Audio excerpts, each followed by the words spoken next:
Who are you? I'm Andy with Two Coyotes Wilderness School, and I'm going to teach you how to make an insect home out of paper mache. This is an utheca.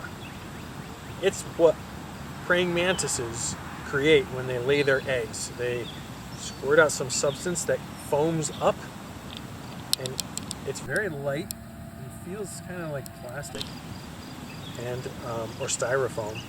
And inside are many dozens, hundreds, I'm not sure, of praying mantis eggs, which will eventually hatch and little baby praying mantises will come out. I find these a lot in fields and in roadsides.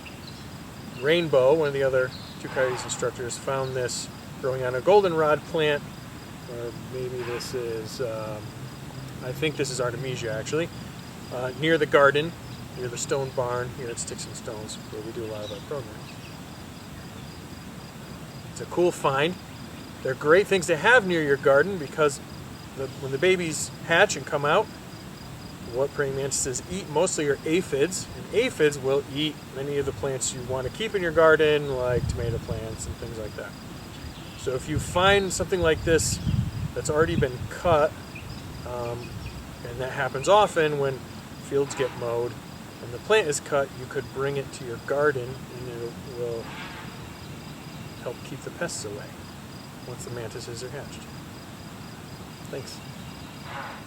You'll need a few materials for this project. You need some paper. I'm using these paper bags because I had them, and also because they're a brown color that resembles a lot of these things that we want to make. You're also going to need a water and glue mixture. I usually put about 1/3 of white glue to 2/3 of water. I've already torn up some of the paper bag because you need to let it soak for a little bit. So I ripped it up into small pieces and put it in that mixture. It doesn't take long, a few minutes, for it to be ready. And I can add more as I go. These things I'm making, like wasps' nests and insect galls, are usually round, kind of a ball shape.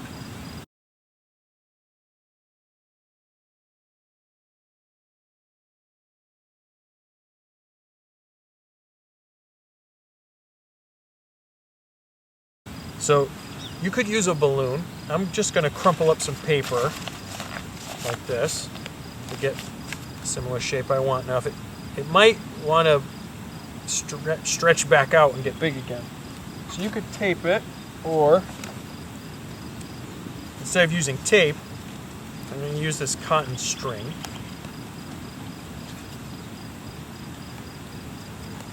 And wrap it around a few ways and then tie it.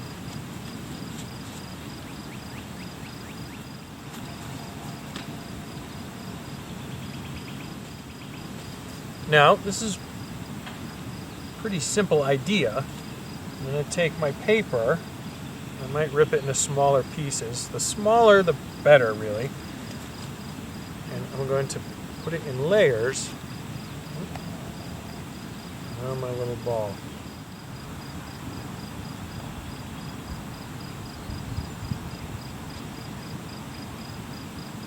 The smaller I tear these bits up, the easier it is for them to fit the shape.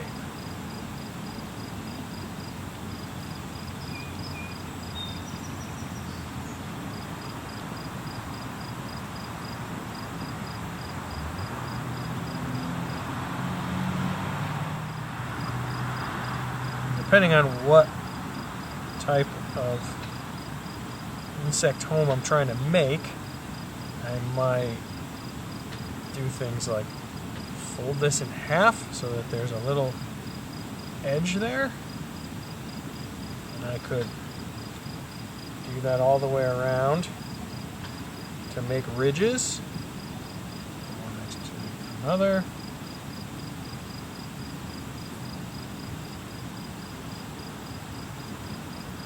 Like that. I could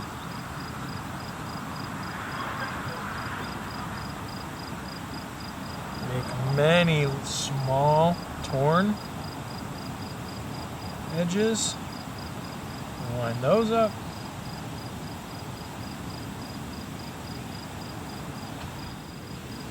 Also, you can crumple this up, mash this up,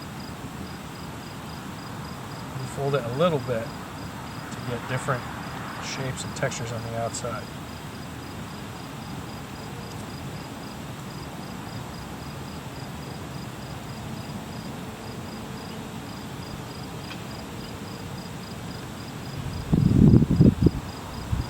Like that.